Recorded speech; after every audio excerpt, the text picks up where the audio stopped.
This is What a Week. What a week. PoliTricks. Welcome to WAW What a Week, #PoliTricks. His explanations and evaluations are said to be so helpful, they could even help you get through border control in Poland. Please welcome back Botsang Modimowame Moiloa. What's up, Botsang? Good morning, Brother Fresh and the viewers and followers and everybody else. Good to see you. I'm good, thank you. Don't forget to subscribe. What happened in Poland? Like, what the hell? What happened in Poland? One, what happened in Poland? Two, why are you traveling with over 100 people when other presidents are traveling with 4 or 5 people? That was very concerning, actually. Why is SAA carrying arms when it's against aviation rules? After there was at the Helderberg disaster, that it was explosion. Yes, it was established that SAA should not be carrying arms. Well, There's so many things here that doesn't make sense. And we are not getting, feedback from the presidency itself. No, I think a retired judge will look into it. Another commission. Yes, sir. Now, look, first let's correct something. It was not SAA, it was South African Air Force. Also, it was an Air Force. It was an Air Force jet. The president travels with the South African Air Force jet. No, I'm talking the about SAA part. It was for other people, which included journalists and some members of the security and arms. And arms. So, look, we don't know the contents of the arms, but it is normal that the Presidential Protection Unit, they carry arms. But they travel with him. Abroad. But they travel with him. Yes, they travel with the president. They have to be in the same jet. Let me explain how this actually works, and it's very worrying and embarrassing actually that the Presidential Protection Unit was found to be wanting with arms in a foreign country. What normally should happen? They have to get clearance. It's part of the consular service or diplomatic mission service, and it has happened. I've been in a situation whereby, even on transit, where President Mbeki was traveling from South Africa via Brazil into Haiti, and they stop over in Brazil to either refuel or and things like that. So what should happen is that we are supposed to get clearance for arms that the personnel of the Presidential Protection Unit are carrying, because they carry firearms in order to protect the president, yes, in case of or on incidents, for example. So those arms, obviously, if you take a firearm, even if it's a licensed firearm or private one, official one, into another country, you need to get permission, an import permit or permission to can have arms in that country. I listened on Tuesday. That was the very first day the DIRCO, the Minister of International Relations, spoke. And that was another worrying part. The international relations was quiet throughout this whole Poland drama. And only on Tuesday, because Belgium and I think Denmark are visiting South Africa. So on the sides of the interview, Minister Naledi Pandor was asked a question, what actually transpired in Poland. And Fresh, I was very disturbed that the minister said DIRCO did their job, and she explained very well how the embassy of South Africa in Ukraine, Kiev, as well as in Moscow, they did their part. They arranged the meetings went all, and their job was that. And surprisingly and worrying, she went and said, if we want to ask anything about the police, SAPS must answer, but that's not how it works. SAPS responsibility ends within the boundaries of the country. Yes. If SAPS does any work outside the boundary, it becomes DIRCO's responsibility. And in this instance, because SAPs have no jurisdiction outside of the country. Absolutely. Yeah. The South African embassy in Poland, in Warsaw, was supposed to get permission for the Presidential Protection Unit. They even submit. I can tell you what they do. They send an inventory of the arms they'll be carrying to the embassy. The embassy approaches the Ministry of Foreign Affairs and International Relations that country to engage the police there to give them permission to can have arms in that country, even if it's on transit. Sure. That's what was supposed to happen. And it looks like in this instance, it did not happen. So DIRCO had a responsibility through their embassy in Warsaw, Poland, to can arrange for that. But also, the number of journalists with the presidential people and the number of arms. I mean, we don't know whether the Polish are telling the truth. In the videos we saw of those containers, there were 8 of them when I counted from the pictures. If it was arms only in there or there were other things. But for me, it was just too much, for the number of days and the number of personnel. It was just too much. And I think, we were embarrassed. Look, people were saying the Polish are racist. They started mentioning Janus Walus. Who doesn't know that the Polish are racist? But I don't think it was a race thing. I think, remember, Poland is also anti-Russia. Sure. Poland is very strongly opposed to Russia, and obviously they will treat... And they're on the border of Ukraine and Russia. Absolutely. So there is a reason to be paranoid. They have a reason to be paranoid, but it was a very clumsy situation. Week in, week out, we have government departments not talking to each other. When I listen to Minister Pando, listen to the presidency, and the police are quiet, you can see that there is no signage amongst the government departments who's responsible for what, who's doing what. People are pointing fingers at. For a minister as senior as Mena Lady Pando to stand up and say, go and ask the police about the firearms, we don't deal with that. I don't think it was correct to do that, but they require the responsibility. And why are we traveling with a party of more than 10 people? Well, look, the Presidential Protection Unit, I think 10 people, it's normal. But, 40, 50 people, I think that's too many. I don't know what was the purpose for that. It doesn't make any diplomatic or political sense to me. Or financial sense. Well, in finances, let's forget, this country, when it comes to spending on wrong things, we are excelling on spending in wrong things as a country. We don't care about, the country is complaining about lack of resources, lack of money and funds, but I don't think we're doing things on the right track. Even the African peacekeeping mission, if we can go into that, the purpose of that mission didn't bear any fruits. President Putin led them a riot. Yeah. He actually, for the very first time, President Putin, in engaging those African leaders, gave them a copy of the 2014 agreement with Ukraine that Russia and Ukraine signed. And he, for the very first time, he took it out on the public to say, here's a document that we signed, and these are the terms and conditions of the agreement, and now you want to come and tell me that I must stop the war. Can you read what was in there? It was never released to public before, neither by Ukraine or Russia. It was never released. And it was really a riot and sending them back to where they come from. But I also think this mission was an attempt by NATO and the West to use African leaders to try and either infiltrate or soften President Putin and Russia's stance towards Ukraine. I think it was an attempt by the West to do that. I don't think Africans would, even if they had reasons and they talk of food security and Africa is suffering, but I think it was an attempt by the West. That's why you see Macron is starting to soften up towards BRICS, in a sense. So the West is actually using all forms of infiltration to can try and infiltrate BRICS. And because if you look at the support that Russia has gained and the momentum in the last few months, it's stronger. Even countries that were sitting on the fence, they're starting to align themselves with BRICS or with Russia. But surely it's good that President Ramaphosa was heard almost admitting that there is a war, there's children that must be returned to Ukraine, and being unequivocal that there is an invasion versus a military operation. No, again, he took a very bold stand, to can come up and speak about that. Not only because they went and they observed and they saw what was going on. I mean, there was part of the presidential team after they were released who were sitting in the middle of Kiev in their hotel room. So one of the staff members and a journalist were tweeting and taking photos and but the war as it has been created by the media, it is not as bad as it looks, except on the borderline and where this media operating. But in the capital city and all that, people are going on with their lives normal. But I think President Ramaphosa was very bold to can take a stand and to talk about what is happening. There's not just a military operation. There's a full-blown war between those two countries. And I think it was a very bold move. The EFF are saying Poland's embassy should be downgraded. Is that dramatic, or is it a fair call? I think it's dramatic.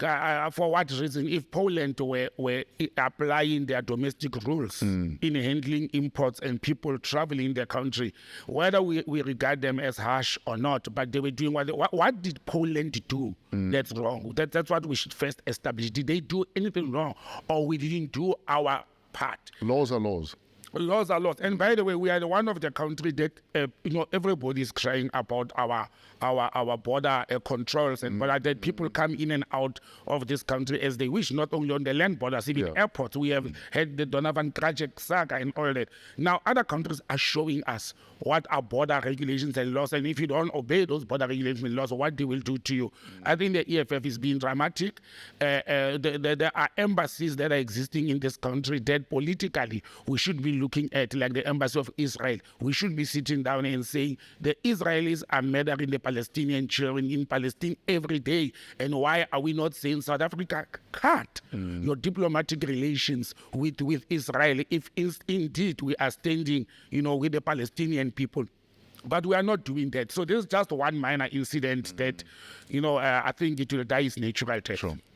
Speaking of the EFF, CIC Julius Malema is suggesting that maybe unemployed graduates should get a monthly stipend, and matriculants should get 1,000 rand pocket money, as it were, just so that you can survive. You can, if I need to find a job, I can take a taxi, I can buy data, I can go to an internet cafe. What are your thoughts on that? Look, funny enough that Julius Malema is saying this now. I can tell you that has been part of the founding manifesto of the EFF. When the September National Imbizo drafted the founding manifesto of the EFF, one of the issues that we included in there, because I was part of the team, was what we call the Sankara Oath. And part of the Sankara Oath, President Colonel Cadre had applied it in Libya as an example. Yes. Where people, if they are graduates, Botswana actually is also doing it to some extent for their graduates, who they will give them money to go and study further if they can't find a job. So the Sankara Oath works in a sense that when you've got graduates, the government has a kitty, whether from labor or from education itself, to say this person is qualified to do this job, but because we can't provide a job, in the interim, let us give these people some stipend that they should be able to look for jobs, because it's so expensive to look for jobs, to go to the internet cafe or to send physical.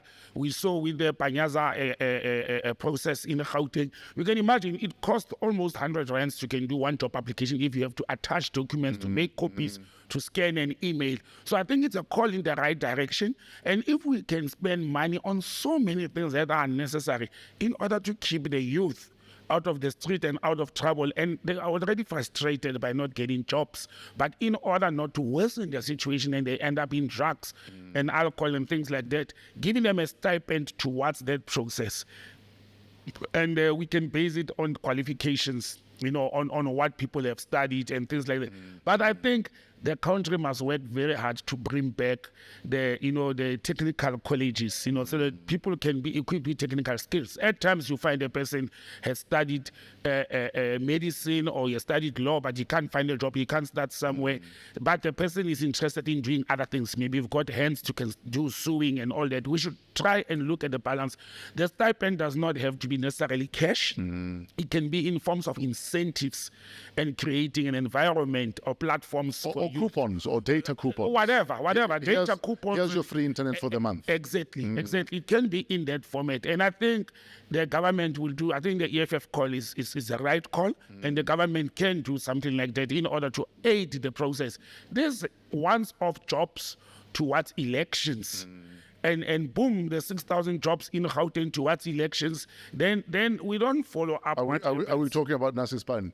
Yeah, Nasi Spani. The Nasi Spani also controversy after some videos circulated of people's CVs being in boots of cars. It's very embarrassing. It's a slap on the face of the Premier of Gauteng, Panyaza Lesufi. Hold up, as in CVs that were submitted? Yes, that was submitted at Nasrec. Yes. They've been found in people's boots?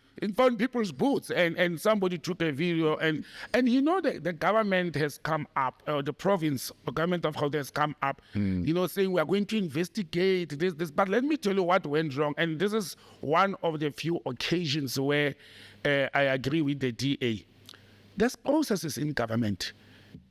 These processes are defined on how to apply for jobs and all that. If processes were followed, those CVs, no matter the explanation that Gauteng is going to give, to have CVs in booths and the administrator are sorting them out. The claim is they were sorting them out to can take them to the relevant departments. Why in the boot of the car? Why did they end up? You sort out things in an office and you move them with either government vehicles or couriers to go to their destinations. But again, in this damn age, why do we still, in order to avoid corruption and things like that, why don't we do electronic? Gauteng in the past years, they used to have the Gauteng Shared Services Center, where all jobs in Gauteng will be emailed or dropped in that office. Why did they go and create a center in Nasrec, and which is not a government office, and there's all those logistics where criminals and corrupt people will have hands into those things? Again, there was also a lament that you must look at that flyer. Actually, after I heard the DA crying about it, I went to look at it. The office of the premier made a big mistake, a blunder. That flyer was in ANC colors. There's nothing wrong with ANC colors, but this is a national job or provincial job process. Yes, Why do you go and you put it? It's not a party initiative. It's not a party initiative, you understand? So I think that's a blunder, but again, that's what politicians do. You know, we are going towards the elections. We are left with less than 12 months to go into the elections. The youth are the biggest voters. You go and excite them with jobs. It is good that we create jobs in the country. It is good that our youth get jobs and get employed. It's a good initiative. We must all support it. But let it be done the right way and within the legal framework or the process, the administrative framework of government. It should not be done like you are running a sponsor shop. Sure. No matter how desperate the youth are.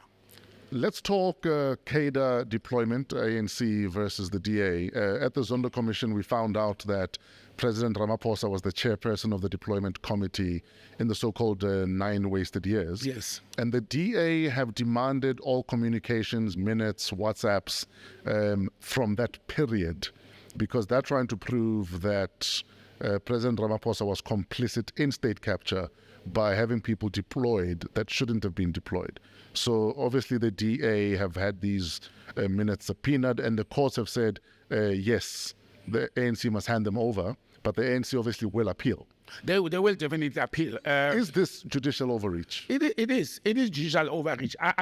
We spoke about our courts last week. Yeah. Sometimes decisions made by these courts are very, very worrisome. You know, how on earth do we want a political party to can release into public minutes of their own political doing? First of all, Fresh, Cadre deployment is normal in politics. I mean, go all over the world. The DA itself, they may not be doing at a scale of the ANC, but they deploy your cadres. When you get into power, if I go into power, I will surround myself with people I trust that comes from my political party, and also people that I think they deserve those positions. It is common cause, but the court goes and extend its arm to release the minutes. I think the ANC will appeal this matter or take it under review. But I think it's an unjust call of the DA to do that because every political party deploy their cadres to position. What the DA and the opposition is supposed to be doing is to check if the people that are deployed or employed, do they qualify for those jobs? Are they performing? You know, in what they have. That's what we should look at. We should not care whether a person is a close friend of President Ramaphosa or President Mbeki. We should check, did that person qualify for that job? Was process followed in that person being appointed? Are those people delivering? Are they working? Are they capable of doing the job? Well, that's what we should focus on. Instead of focusing on saying we want to know the cadre deployment, who is the ANC supposed to deploy, if not their own cadres? Isn't the argument that we're not saying don't deploy cadres, but don't deploy Botsang because you know Botsang will make a plan for the party? But and if we can prove that Botsang was deployed because he'll make a plan for the party, look, and it's in the minutes.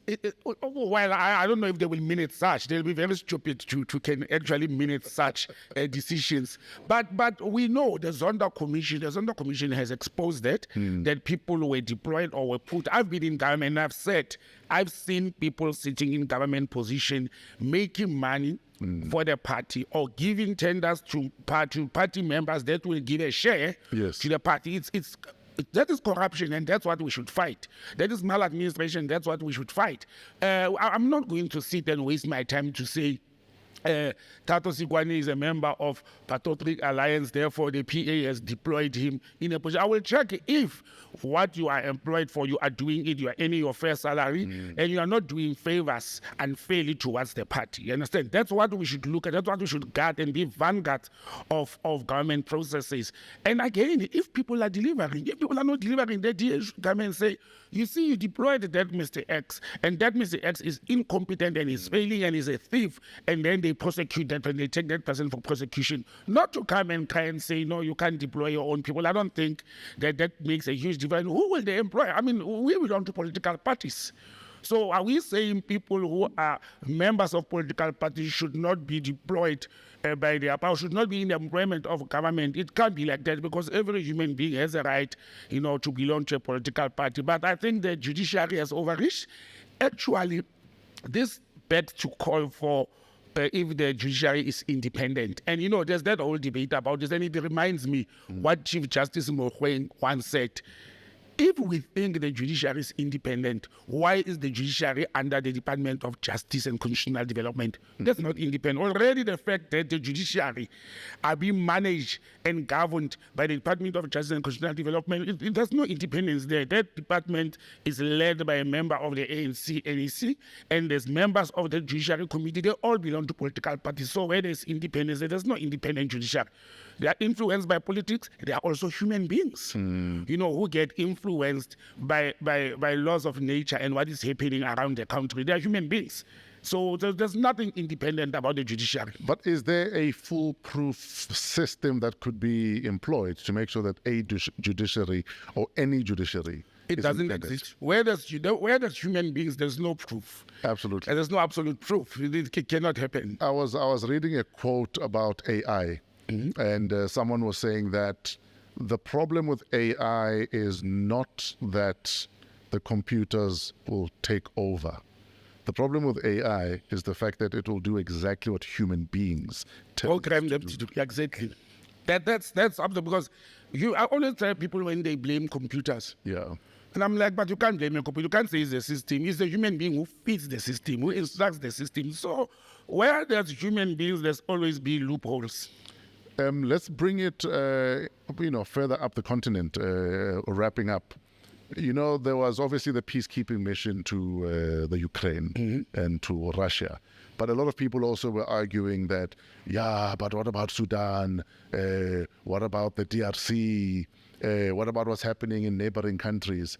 Surely we can chew gum, walk, and skip at the same time.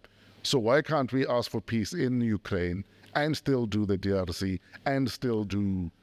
It could be done. Look, we have seen it happening, you understand? One thing that I'm taking out of the Ukraine visit and the Moscow visit is that now the world is, being fed and exposed to a document that Putin has been holding on to say. Now that's one good thing that came out of it. Two, these African leaders, they should come back and report, as President Ramaphosa has already said, to say there is a war there, people are dying and children are suffering. Understand? So that's the true positive part. But going to Sudan, ironically, guess who are the peacekeepers or the mission in Sudan? It's Saudi Arabia and the United States of America.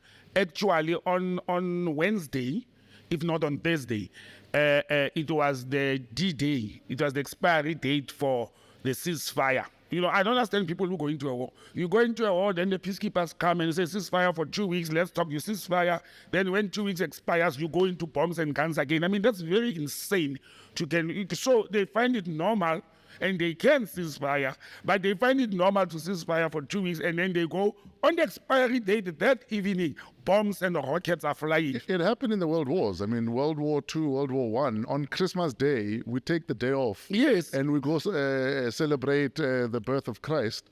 On Boxing Day, we box again. Yes, So Saudi Arabia and the US, ironically, are the peacekeeping mission in Sudan, while the Africans, they go and they do in Ukraine, where the USA is involved, or with NATO to fight Russia. I think the African leaders, the African Union must, up its sleeve regarding the situation in Sudan. And also, Why wouldn't they put an African joint forces military there to force those two warring factions? A peacekeeping mission in a war. We have seen that the negotiation tables are not working. I don't say they must stop talking. I'm not saying that. But would it not be tantamount to an invasion if we say, okay, we're going to come in and make you stop? Well, they've done it. We have done it in the CAR. They've done it in the GRC on the eastern side of the GRC. We have done it before. We have done it in Burundi. You understand? If we care about human life, there is this Blue Berets, the United Nations peacekeeping mission. Yes. Why are we not using the UN peacekeeping mission in Sudan to stop the conflict? The purpose is not there to go and fight on either side. Maybe not enough people have died yet. They're just waiting for more deaths. You see, let's do the right thing. And we want to talk about, we care about human life, about displaced people. People are sleeping in tents. People. I don't understand how many people should die, how many human lives should be lost before political decision makers can stand up and say, now it's enough. You understand? We saw over almost 1 million people in less than 3 months dying in Rwanda in 1994. And only when it was over 800,000, the perpetrators of the war, the French and everybody else, started sending their forces there to stop this war. And so human life in Africa, it's meaningless to the world. And African leaders are falling into that trap, not realizing that one death in this continent through military wars or military invasions, it's more than enough. And most of the people who are suffering in these wars, it's women and children, elderly, the displaced, the weak and the vulnerable. And this is where the UN is becoming a toothless dog, actually. The United Nations is becoming a toothless dog, sitting in conditions. But has it ever had any teeth? I mean, short of fighting hunger and health ills like polio and all such, at a political level, has the UN ever had teeth? Nothing. It's actually a puppet that was used by the West. I think the coming up of other regional bodies or international bodies like BRICS and others, they should expand their wings and responsibilities. BRICS should not only focus on, it's an economic bloc, it started as an economic bloc, but I think in growing and moving forward, BRICS should start on focusing on other issues, like, have a peacekeeping force. One thing that President Putin has proposed to actually has already implemented it to BRICS is that it should have a BRICS media. So there must be BRICS television, there must be BRICS newspapers, there must be BRICS sites on the internet. So those are decisions in the right direction. The world is moving at the media influencing politics in the world. You can see how the media is influencing the war in Ukraine and Russia. The media is influencing that. One media reports this, another media reports that, depending on whose side are you in. But I think Africa must wake up and start taking care of its own, problems in the continent. Speaking of the United Nations, I mean, is it William Ruto of Kenya, President Yes. Ruto, who was talking about how is it that the Security Council is still structured the way it is? How is it that other nations are not standing up and saying, until we fix the structure of the Security Council, We're not going to participate. we're not going to participate? Well, exactly the point. That's why I call the United Nations generally, as a whole, as the puppet of the West. They will do what the top 5 or the top 7 want. You look at the G7, who are they? And then you look at the Security Council, you understand? To say you are sitting with 5 people there in the United Nations Security Council with over 100 or 200 member states, and all these other people, all these other member states are sitting there being controlled by 5, being told, no, you can't come and sit in this meeting. Like we're imposters. Yeah, they're imposters. Like we're not members of the global community. It doesn't make sense. If there's a dinner and you are not welcome, and then people are dishing, and when it's time for you to eat, they tell, no, you can sit outside. Your table is there. Your table is there, and you sit comfortably there. You don't have pride. You don't have dignity. You must walk out of that. So what will it take for there to be a new UN of nations that say, unless you guys do right by the rest of the world, we're going to start our own new United Nations? They should walk out and draft a charter. Yeah. A new charter that will define on how various member states are going to take part and participate in it. You should remember that the Security Council was informed by the world wars and the military position of those countries. You understand? So that's what informed the United Nations. But we were all involved. My grandfather was digging trenches in Italy in World War One. We were all involved. Well, did you have the army? Did you have rights? It doesn't matter. We were all involved at some level.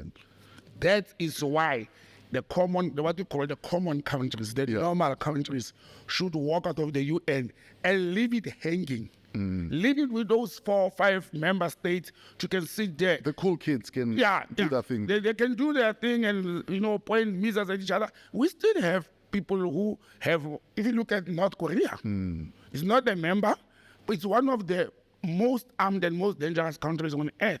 So that's another issue that we should look at. Are we forming the Security Council based on military, or the Security Council should look at the peacekeeping process? There should be peace in the world, not who has bigger arms and more arms than the other and a better military budget.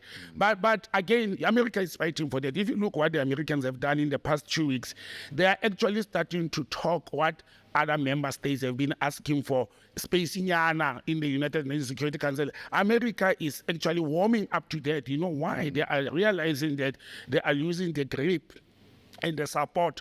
They are left with France and the Great Britain. It's them only. If you look at Russia being sitting there, they actually do not are realizing that the Security Council is losing its grip on other powerful member states. So they've now been talking the language that South Africa and Nigeria and other Arab states have been saying, but if we move in there, we want to be part of that Security Council. And America is starting to engage in the last 2 weeks. They're engaging those African states. But the president of Kenya is actually very correct. He's a very progressive president. He's very correct in the things he has been saying. He has been very vocal. He's been going. He has been. I was saying to somebody on the site, I'm worried about his life. I was going to say, I'm reading a lot of people saying, the way Ruto is going, they're going to get rid of him. Those are the kind of leaders we need in the continent. That gentleman, if I was a Kenyan and I have a president like that, thumbs up. That man is a state leader. He stands for Kenya, he stands for Africa, and he's not afraid to tell the West where to back off. And he stands for just doing things the just way. He that's what leadership is in about. all fairness, it's like enough of the bullshit, guys. The way you guys are doing things right now is not right. He's right. That guy. Yes. And then, he's young, he's that guy, he's not afraid to talk. I think if Africa can have just a quarter of such leaders, not even half, a quarter of such leaders, him, the Kagames of this world, the Masisi of Botswana, those kind of leaders, if we can have a quarter of them being leaders in Africa, trust me, we'll start moving in the right direction. It's actually so nice to see a president in his 50s in Africa. Is it not the way it's supposed to be? I've always said, Barack Obama became the president of the United States at 44. He was a child. By presidential levels, he was a child. And look, I'm not a fan of American politics and Obama, but I think for the Americans he did well. That's why they re-elected him again. But again, guys, when are we going to start saying, above 60, we are old fresh? Retire with the teachers and everyone else and the nurses. Yes. But we still have presidents in this continent at 80-something contesting for election. Even our own President Ramaphosa is old. He's an old president. He shouldn't come for another term. He should just... And he's continuously and perpetually shocked. So in order to save him from a state of shock... And a heart attack one day. President Ramaphosa must go back to and relax and do his business. He must leave politics for the young ones. The Paul Mashatiles, they can come and do that. Go raise buffalo. It's fine. Exactly. That's what they should do. I don't know why Africans... it's the old African teaching of saying the elderly, the wisdom of the elderly. You're a child. You don't know the world yet. Yeah, you don't know the world. So why should we suffer first, then you know the world? But they've messed up the continent. The elderly ones. President Mugabe, for example, when he started, the righteous person, he started where? Only when he started doing wrong and making wrong decisions, he was already old. It shows that, my grandmother used to say to me, being old is like becoming a child again. Yes. And I apparently, and I'm not sure, What reverse? Yes, scientists are saying you reverse. So after 70, you start losing some thinking capacity. Then we entrust our lives and our politics and our country with those people icon. I refuse. I don't know why somebody doesn't propose in Parliament that we should change the constitution. Not discriminating, put an age. If you put an age to something, you are not discriminating. Like we have put an age of employment to 60 or 65. The age of retirement. Retirement, you understand? Yes. So why don't we put an age in the election act or whatever of the country to say, if you are in the retirement age, you can occupy a political position in government. You can hold a political office. You can belong to a political party. If they want to contribute, why don't they sit in the Chuli House, in the Red House, in the Blue House? Why don't they sit there and Be the Council of Elders. Be the Council of Elders. The Council of Elders. We have seen Reverend Chikani, bouncing back now as the head of the ANC Integrity Committee. That's where he belongs. He has done his part as the DG in government, and now he's at the right position. They should do that. Deploy them into the party offices to help political parties with wisdom, direction, history, and all those things. Now we need functional people. We can't be sitting with retired candidates of retirement to be making political decisions. I was listening, for example, to Mayor Angie Motshekga. Yes. This country is very funny. The Minister of Basic Education stands up and say, it doesn't come as a surprise that the illiteracy rate or the reading rate of children in South Africa is one of the worst in the world. Now, this is the Minister of Basic Education. She is entrusted with making sure that, and then she says parents must play their part. Yes, as parents, we must play our part. But imagine a political head saying it doesn't come as a surprise due to COVID and what. But our kids can't read. But the entire planet suffered COVID. Yes. The entire planet. Yes. So what did they do that we didn't do? But because it's like saying COVID. It's like saying we lost the game because the pitch was wet. The pitch was wet for everyone. For everybody. Exactly. Like, so it shows the level of thinking of our political office bearers. When it has become normal. We have normalized the abnormal things in this country. It has become normal to can shift the blame and point fingers and not come with a solution. The illiteracy rate is very bad in South Africa. Our children can't read. And what should we do? You should come with a solution. You should come and say, the method of education we have been applying at school, it is not working. Sure. This is what we should do afresh or differently. You can't say we expected. It's embarrassing. I can't sit here and my child fails at school and I said, yeah, I expect them to fail. So when I saw it coming, what did I do as a parent? And I said, what corrective measures did I put into place to intervene and to correct the situation? And instead of justifying it, why aren't you finding out what the top 10 countries did differently that they won? With all these overseas trips that our politicians take with a contingent and a whole quartet of people going to say we're going on a fact-finding mission or a study tour. And what did we learn from those study tours? Why don't we learn from countries like Finland and so forth? What have they done? We don't even have to go that far. We can look at Brazil. We are almost at the same price as countries like Brazil. Why don't we look at what did the Brazilians do? Because they were at some stage having that problem and they moved away from it. Now Brazil is becoming one of the countries with the most highly educated society. What did they do that we cannot do? And that's the challenge we are faced with as a country. But again, I think I must start advocating for the age. I must be very careful not to shut myself out. I must start advocating for the age of political office bearers. You reach retirement age, you don't occupy political office. Botsang, on that note, I think we are done. I think we've said we've said 20 mouthfuls. Where do we find you on social media and how do we buy your book? botsangm@gmail.com. And you can check me on Facebook, Botsang Moiloa, and at Botsang Moiloa on Twitter as well as on Instagram. And that's where they will find information regarding the book as well as all other matters of interest in politics of the world. Yes, sir.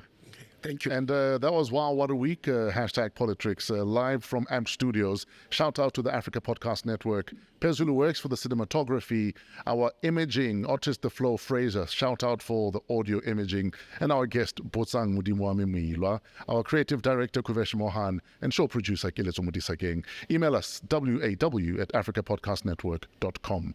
Have a great rest of the week in spite of yourselves.